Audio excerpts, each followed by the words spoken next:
Vivo. Bueno, buenas tardes a todos los que nos siguen. Esta es una conversación flash, no es un tema anunciado ni publicitario, porque no somos un medio de comunicación, pero sí tenemos muchos amigos con los cuales interactuamos y hacemos este tipo de conversación. Pero el día de hoy tenemos un tema muy complejo, interesante, pero también en un tiempo muy complejo, muy difícil para el Perú. Estamos hoy día con la señora Celia Capira. Para los que no le conocen, recordarán en todo caso que hubo un incidente y con un complejo escenario, ¿no? En plena pandemia. El presidente Vizcarra, expresidente Vizcarra, visitó el hospital Honorio Delgado y no atinó a visitar lo demás, bueno, Celia salió en busca del presidente para encontrar probablemente en él ese momento que creo que es interesante, hubiese sido interesante tener, de que exista una mirada desde la autoridad para lo que realmente estaba pasando en ese momento en el hospital, y sobre todo con muchas personas que estaban batallando por su vida y en un escenario completamente adverso, ¿no? Pero también estamos aquí con el señor Rafael Trujillo. Él es abogado, pero yo me voy a permitir quizás no hacer una presentación muy larga, porque lo que he visto de Rafael es una lucha constante para ¿cómo se puede decir? Una posición que creo que ya poco a poco está creciendo un poco más, y es poder tener leyes más severas y un Estado que tenga una mirada más firme en su lucha contra la corrupción. Entonces voy a darle el paso a Celia, que se presente, y bueno, un saludo breve y entramos un poco en la conversación también con Rafael. Celia, por favor, si nos das tus saludos. Bueno, muchas gracias, Wilder, gracias a todos. Y bueno, mediante tu enlace que tenemos, poder dar más información sobre lo que está pasando. Y para eso, pues, yo también le invito al doctor Rafael Trujillo. Ok, bueno, Rafael, tienes el micro. Quizás no vamos a contar con una imagen tuya, pero cuéntanos. Y que la gente que no te conoce, ojo, en ciertos medios ya te conocen, pero probablemente algunos todavía no te conocen. Vamos a asumir ese supuesto. Cuéntanos, ¿quién es Rafael y qué ha ido haciendo estos últimos años? Ya, primero las gracias por la oportunidad. Mi nombre es Rafael Trujillo, soy abogado de profesión, egresado de la Universidad Mayor de San Marcos. Durante 14 años he venido peleando contra un acto de corrupción que afectó a mis clientes y a mí como abogado, en esta causa en la que yo venía patrocinando. La conclusión a la que llegué luego de todos estos años de lucha, dirán, un ciudadano peleando contra el sistema tanto tiempo. Sí, pues los juicios son largos. Y me tocó que entendí que la corrupción no podíamos identificarla con un presidente, con un congresista, con un ministro, con un gobernador regional o con un alcalde. Lo que entendí luego de todo el tiempo de la lucha en la que me involucré como abogado era que esto era un sistema que funcionaba a nivel de crimen organizado. El ejemplo claro del crimen organizado es el tema de los cuellos blancos, ¿no? Que a nivel judicial coordinaban acciones entre varias personas para poder liberar delincuentes, para manejar el poder judicial, y coordinaban con otras entidades del Estado. Por eso que se llama crimen organizado, porque actúa en banda y como todo un sistema. Entonces, yo llegué a la conclusión de que no tenía ningún sentido plantear una acción legal por un acto de corrupción en específico, sino que tenía que buscar la manera de ponerle un freno a la corrupción como sistema de gobierno que, bajo la apariencia de democracia, nos pone a delincuentes que elige el sistema cada 5 años para saquear el Perú de manera sistemática, poniéndolos bajo el disfraz de presidente con sus bandas organizadas. Y me dirán, ¿por qué es tan duro, señor Trujillo, para referirse a los ex gobernantes del Perú? Les recuerdo para todos que Odebrecht ponía la plata para las candidaturas a la presidencia de varios de estos personajes, y que eso nadie me puede desmentir que los pusieron para poder corromper al Perú y saquearlo. O sea, de eso nadie me va a poder decir que estoy mintiendo, y que incluso también gobernadores regionales están acusados de lo mismo. Y esto, ¿qué refleja? Que el crimen no es un individuo, no son dos, no son tres. El crimen de la corrupción que nos tiene bajo el yugo de este sistema ha funcionado por años, por décadas, de manera organizada en el Perú. La meta que perseguía era encontrar un modo de ponerle freno a la corrupción y como sistema de gobierno. Se me ocurrió el 2018 que para los delitos de corrupción de funcionarios que tenían sanciones, penas muy pero muy bajas, incrementarlas a cadena perpetua. La cadena perpetua como sanción en el Código Penal, en el sistema penal peruano, es la sanción más fuerte que se le puede poner a alguien que comete cualquier delito.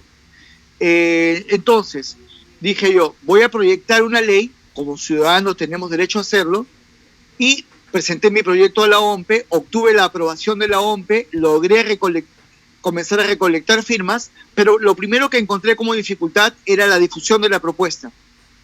El comercio me cerró las puertas, todos los medios de comunicación en Lima no me permitieron hacer pública la propuesta de ley, lo conseguí en la selva, avancé, le pedí apoyo al presidente Vizcarra, me dijo que no, y luego avancé hasta llegar al punto en el que Acción Popular recoge la idea de la cadena perpetua como sanción a través de un proyecto de ley en mayo de este año.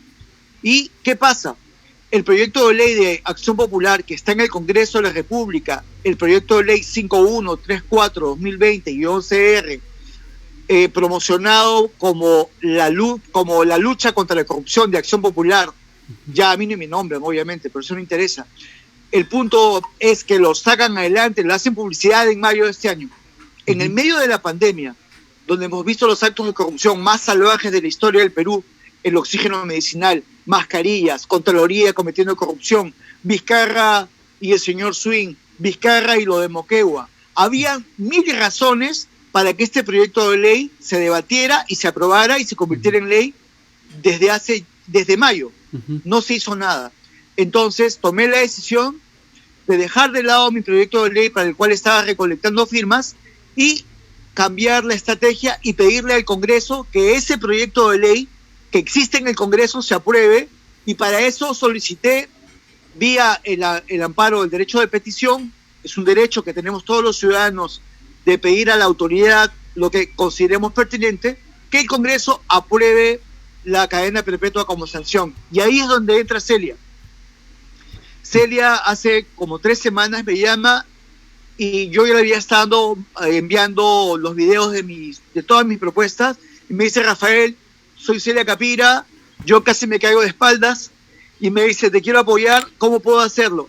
Celia, apóyame pidiendo al Congreso que apruebe la cadena perpetua como sanción para la corrupción, para por primera vez en la historia del Perú, a estos delincuentes que llegan al poder cada 5 años y que el sistema nos pone, se les sancione con cadena perpetua, de modo tal que por primera vez en la historia del Perú, vuelvo y repito, le pongamos un freno concreto, una sanción concreta a la corrupción como sistema. Los agricultores, el día de hoy, están dando un ejemplo de lo que es una lucha a pesar de la vida que se ha perdido, que es algo, decir lamentable es poco. Ellos están peleando porque se derogue la norma que los perjudica y porque se les cree una ley para poder sancionar, para poder tener, una calidad de vida que corresponda al esfuerzo que hacen como trabajadores. En conclusión, quieren una ley para que no se les explote. Entonces ellos tienen una agenda muy clara de cómo lograr su meta. La idea es que todos los ciudadanos también entiendan que la agenda de hacer que el Congreso apruebe la cadena perpetua como sanción es para evitar que más delincuentes lleguen al poder con sus bandas organizadas al Congreso y a la presidencia, para cambiar la historia del Perú, para dejar de contar la historia del saqueador de turno, para contar la historia del pueblo peruano que logra que sus riquezas sirvan para acabar con la pobreza de todos los ciudadanos y convertirlos en un país desarrollado. Entonces, esa meta, que parece un sueño imposible, será posible si los ciudadanos seguimos el ejemplo de los agricultores, que a su manera están luchando, pero con una meta clara, una ley, una acción concreta, no lo que lamentablemente hicieron los jóvenes cuando salieron a la calle para pelear contra la corrupción, manipulados por los medios de comunicación, y terminaron poniendo a Sagasti, que representa al mismo sistema, porque no tenían claro por qué luchaban, porque no tenían una meta clara de cómo sancionar a la corrupción como sistema, salieron a la calle y gritaron y terminaron siendo utilizados, fallecieron 2 de ellos, los detuvieron, los golpearon, los masacraron. ¿Para qué? Para poner a Sagasti en el poder. Nada contra la corrupción se ha hecho, y esa es la idea. Lo que quiero es que la gente aprenda a entender que cuando uno lucha por una causa como vencer la corrupción, no puede hacerlo solamente gritando, tiene que pelear por algo concreto, y en este caso es porque la cadena perpetua, por primera vez en la historia del Perú, desde que se creó como república, se aplique a estos delincuentes que llegan cada 5 años al poder con sus bandas organizadas para saquear al pueblo. Ya, te hago una pregunta concreta, porque a veces en realidad la indignación nos gana, pero también hay que tener en cuenta mecanismos y procesos. Sí, en esta claro. protesta, entendiendo de que Vizcarra ya era evidente de que obviamente era una persona no apta moralmente para el cargo. ¿Cuál sería el momento ideal? O sea, está bien, dices, pusieron a Sagasti, ya, ¿quién debería estar ahí en todo caso? O sea, ¿qué debería venir después de la protesta? Porque ahorita seguimos en protesta. Yo te explico. En lugar de poner a Sagasti en el poder, o en lugar de poner a XY, el problema no es a quién ponemos, bajo qué condiciones ponemos a la persona en el poder. Con la cadena perpetua implementada como sanción, aprobada ya por el Congreso, ya no interesa la persona que está en el poder, porque con el control de la cadena perpetua va a tener una camisa de fuerza para ya no poder seguir saqueando el país. Si ahorita Sagasti estuviera en el poder con la cadena perpetua como sanción, entonces todos los que se están postulando a la presidencia, para empezar, se habrían quedado todos sin financiamiento. ¿Quién le mete plata a una campaña sabiendo que no la va a recuperar con corrupción? ¿Me entiendes? O sea, la idea no es cambiar a los jugadores, es cambiar las reglas de juego para que otro tipo de jugador aparezca. ¿Me entiendes? O sea, si lo que yo te digo no es a quién poníamos en el poder para poder reemplazar a Vizcarra, que ya estaba recontraquemado, sino qué era lo que los jóvenes debieron haber pedido. Debieron haber pedido la cadena perpetua, de modo tal que el Congreso se hubiera visto presionado a hacerlo, lo aprobaban, y el señor Sagasti ahorita estaría atado de pies y manos. Ya ninguno de sus ministros, ninguna de las autoridades que lo acompañan en el poder pensarían 1000 veces antes de hacer alguna tontería en contra del pueblo. ¿Me entiendes? Entonces, como te digo, vuelvo y repito, no es un tema de jugadores, es un tema de reglas de juego. La regla de juego que quiero implementar en el Perú es la sanción de la cadena perpetua, para que a nadie se le ocurra querer volver a saquear al Perú, para que aquel juez que está emitiendo una sentencia no se venda al abogado que le paga por una sentencia, para que el magistrado del Tribunal Constitucional, que está en el cargo más alto para administrar justicia constitucional, no se le ocurra vender un fallo a cambio de poder, de dinero o de poder. Esa es la idea. La idea no es a quién pongo, bajo qué condiciones lo pongo. Bajo la cadena perpetua como sanción, la corrupción va a retroceder, y la prueba de que esto es así es que en 2 oportunidades le pedí apoyo a Vizcarra y no lo hizo. Una a través de un pedido del 2018 y otra en un pedido hecho el 2020. Las 2 veces se negó. La prueba de que la cadena perpetua como sanción no les conviene a nadie es que Acción Popular hizo el anuncio en mayo. ¿En qué mes estamos? En diciembre. ¿Por qué crees que no le discuten o no lo ponen a debate? ¿Porque les conviene o porque no les conviene? Porque no les conviene, ¿verdad? Porque solamente quieren dar la apariencia de que quieren pelear contra la corrupción, pero les ha salido el tiro por la culata. ¿Por qué? Porque hay ciudadanos como Celia y el que habla, que ya nos dimos cuenta que tenemos ese mecanismo para poder combatir la corrupción, y que más gente se está sumando, y que cuando el pueblo despierte, ya nadie nos va a detener. Cuando el pueblo despierte, cuando razonen y se den cuenta de que la cadena perpetua es algo que los va a frenar de manera definitiva, efectivamente vamos a haber encontrado la salida, vamos a ver la luz al final del túnel para vencer no solamente a la corrupción, principalmente la pobreza y la explotación de la que el pueblo es víctima desde que el Perú se creó y obviamente desde mucho más atrás, ¿no? O sea, la idea de lo que pasó, por ejemplo, en Bagua es lo que se está repitiendo ahora, ¿no? La gente tiene que salir a la calle a protestar, a hacer lío y pelear de esa manera tan brutal que lo está haciendo por sus derechos, porque ya están cansados de ser tratados prácticamente como en un sistema en el que prácticamente se les trata como esclavos, ¿no?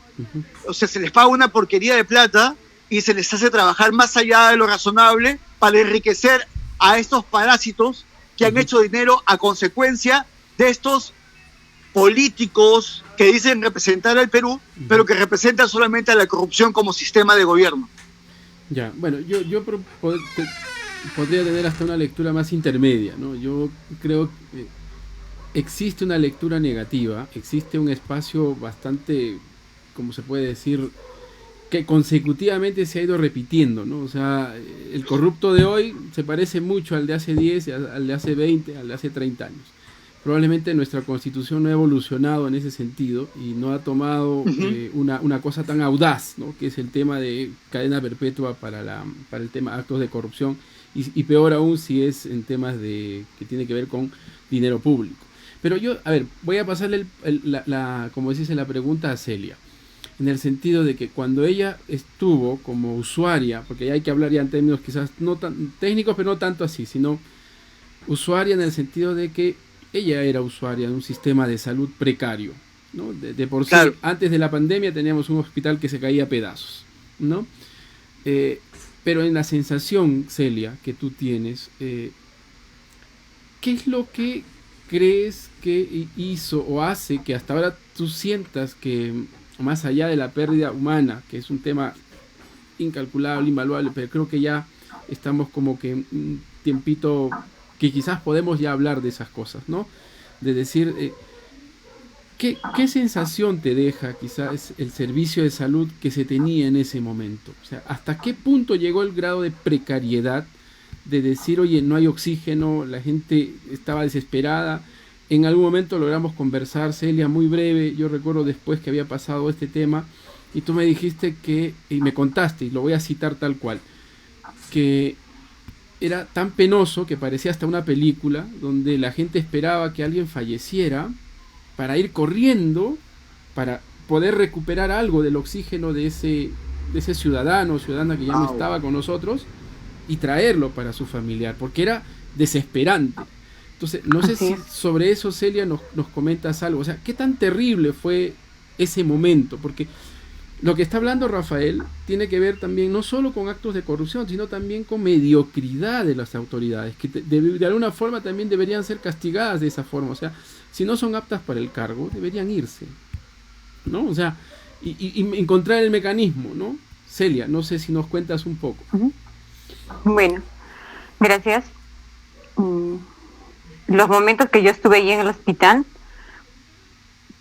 por primera vez en mi vida, yo vi la situación muy crítica, fatal.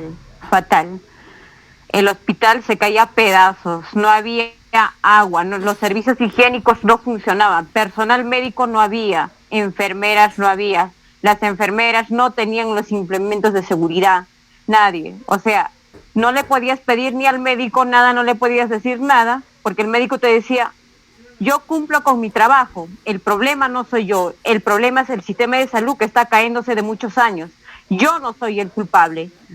Entonces, ¿a quién podías reclamarle? A las enfermeras, ellas no se daban abasto, eran muchos pacientes y personal médico no alcanzaba. Yo, en ese momento, yo estuve, desde el 14 de julio, yo estaba con mi esposo. Todos los días yo lo atendía porque las enfermeras y todos los familiares que hemos estado ahí lo atendíamos.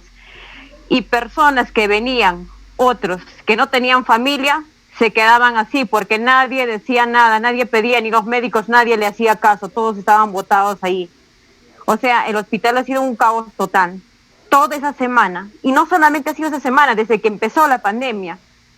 ¿Qué pasó? Que las autoridades todos decían que todo estaba bien, solamente para que llegara el señor presidente, no sé qué cosas hicieron, esa noche movieron a todos los pacientes, personal médico, o sea, para ese momento sí, todos se movieron, y el presidente viene a inaugurar o sea, ¿esperaron cuánto tiempo? Es lo que yo dije, ¿cuánto tiempo esperaron para inaugurar un centro que ya estaba? ¿Por qué tenían que terminar de todo, inaugurar todo eso para recién implementar, para que llegue a inaugurar el presidente? Si podían ya un ambiente con 3, 4, 5 pacientes ir ambientando. O sea, ¿qué es lo que quieren? La foto. ¿Cuánta gente ha muerto? ¿Ha habido, después de todo esto, cuánto de medicamentos se ha visto que tenían escondidos? O sea, ¿y dónde? O sea, ¿de qué se trata esto? Esto nadie lo dice, nadie lo dijo. Fui la única persona. Este apoyo yo quise en ese momento. Que el pueblo levantara su voz, que de una vez dijéramos, basta de tanta hipocresía de nuestras autoridades, del engaño que nos hacen, que nos mienten. En campaña nos prometen que vamos a implementar. El señor Vizcarra dijo que iba a hacer hospitales, iba a implementar todo. Vamos a acabar con la corrupción. ¿Y qué? Es el primero que se metió mucho más.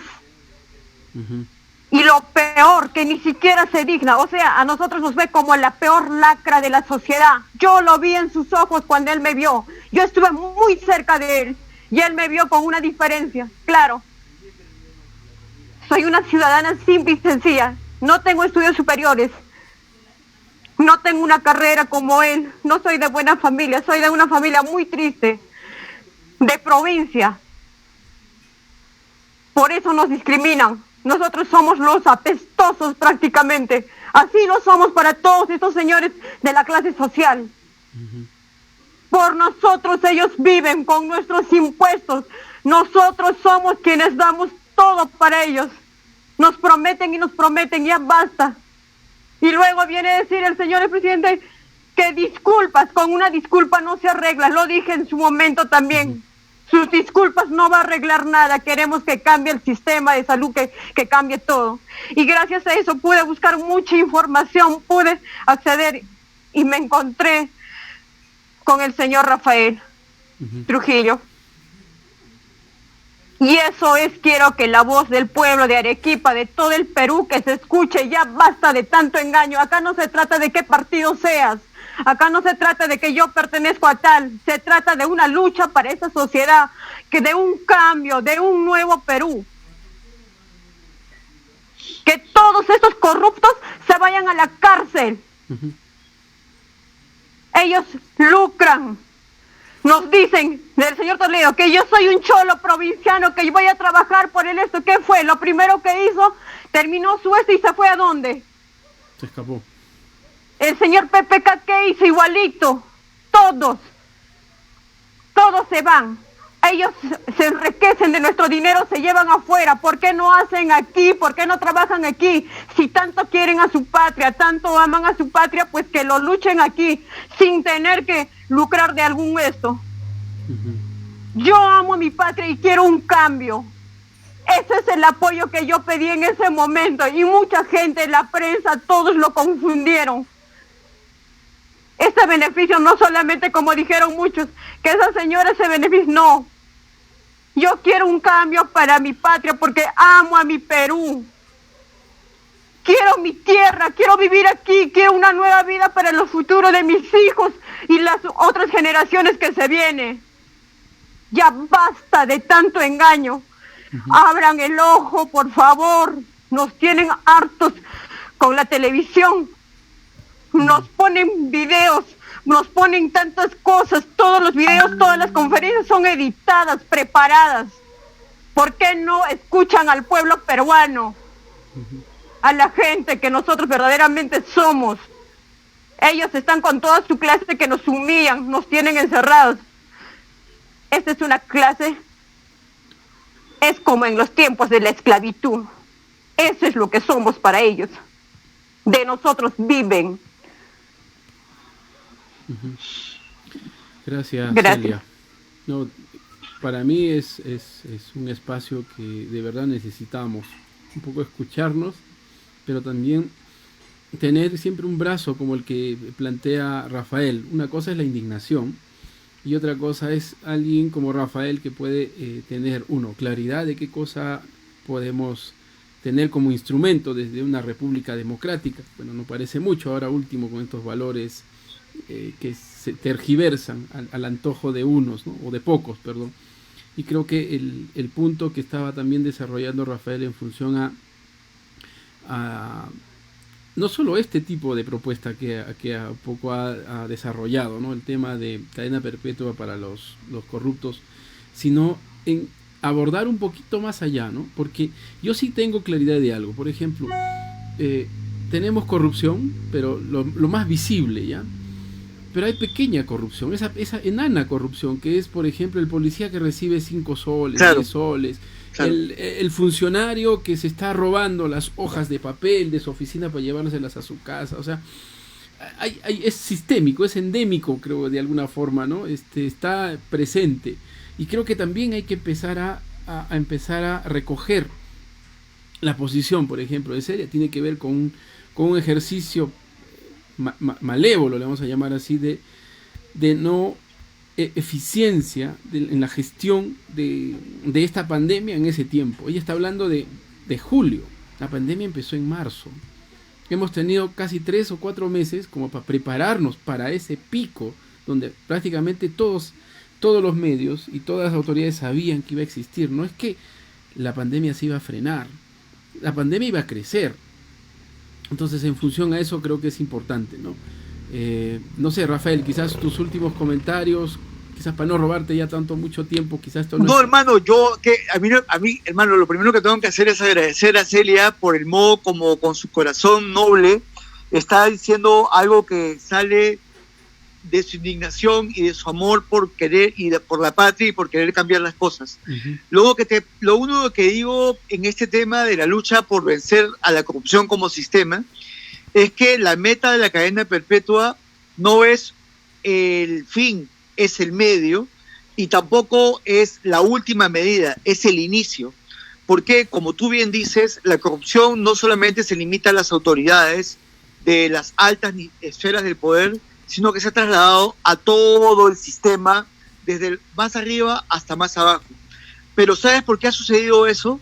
Porque la conciencia sobre la gravedad de la corrupción en el Perú no existe.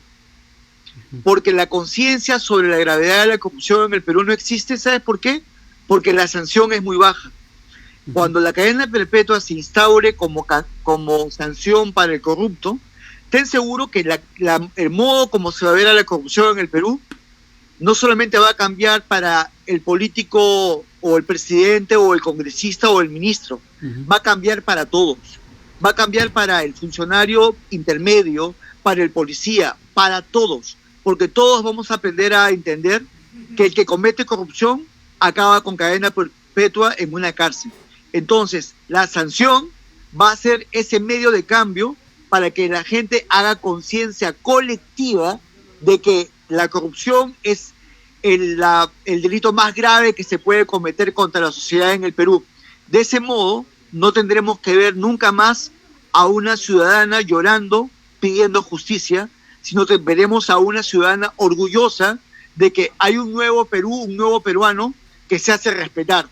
Un nuevo ciudadano que saca el pecho y dice, yo soy peruano, me hago respetar porque en mi patria ya no hay corrupción. Eso es lo que quiero para todos. Listo, Rafael. Rafael, te quiero pedir algo. Yo creo que en función a lo que has vertido y obviamente al testimonio de Celia, yo creo que sea el punto de inicio para tener otros tipos de espacios, de conversatorios, pero quizás más enfocado en algo más instrumental, para que muchas de las personas que nos siguen puedan entender de qué se trata, porque a veces solo ven lo simbólico de la ley, ¿no?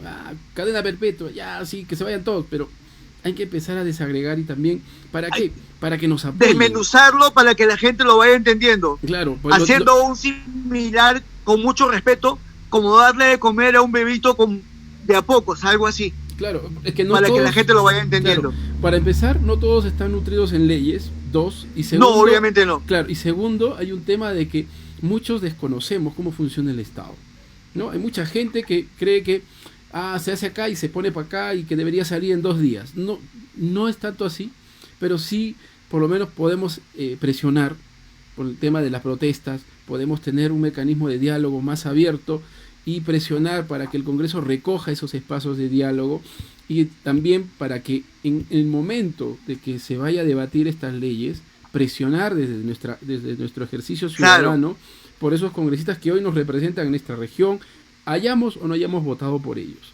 Yo creo que por ese sentido hay que tener por lo menos un espacio instrumental. Te pediría poder desarrollar eso las próximas semanas, o probablemente lo más pronto. ¿Por qué? Porque seguimos teniendo un espacio de coyuntura. Acaba de hermano, mira, yo quiero hacerle acordar algo de que me hace sentir orgulloso del pueblo de Arequipa. Ellos no dejaron que Vizcarra venda a Tía María a la sábana. Se pusieron el pecho y se pusieron machos y no se dejaron. Yo quiero que eso, o sea, para mí la mayor suerte que pudiera tener es que estas personas que luchan por lo que consideran correcto hagan de la cadena perpetua su lucha. 1, 2. Para lograrlo, como abogado tengo una función que cumplir y hay una razón para eso. Yo me eduqué en la Universidad Nacional Mayor de San Marcos. Mis padres no tenían para educarme porque no tenían para pagarme la universidad. Yo me eduqué gracias al dinero de la población, a los impuestos, no al gobierno de turno, a la plata de los ciudadanos. Y lo mínimo que tengo que hacer es agradecer y hacer algo correcto, hacer algo porque mi país salga del hueco donde está.